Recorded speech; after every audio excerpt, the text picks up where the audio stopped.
ကကြမစိတ်ညွန်ရတယောက်တည်းရှောင်းနေသူငယ်သည်ရွယ်ကလေးဘဝရဲ့ဂီတဝဒနာယူတော့ခဲ့တဲ့အပြည့်စုံတဲ့ဘဝနဲ့ရှင်သန်လာဖြစ်ချင်တာနဲ့လွဲခဲ့နေသူပါ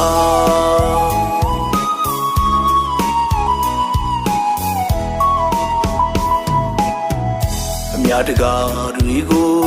ကြည်ရင်တော့ကြားမိတယ်ဖြစ်နေကြတဲ့နိုင်ငံကျော်တွေဘဝကြိုးပေးမတူဘူးရင်နာတဲ့ကိုဝါကြီးကိုစိတ်ရဲ့လုံးတော့ဖြစ်မလာခဲ့တယ်အဖေနဲ့အမေကိုလည်းပြစ်မတင်ပါဘူးဗျာဘဝသာတာမကောင်းနေဖြစ်တွေပါ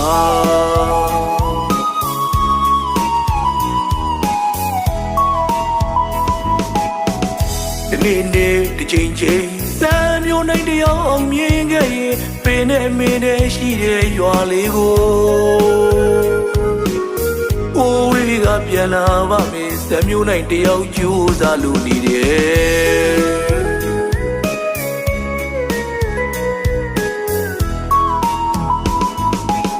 တတိယတဲ့စိတ်တွေကို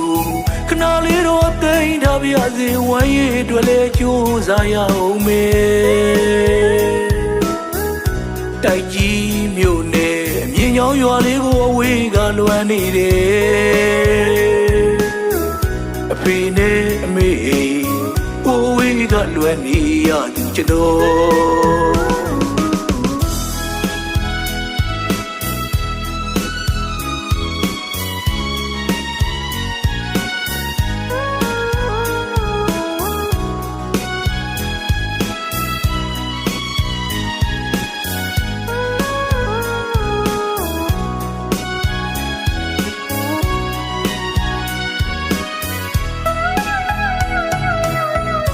ဝါ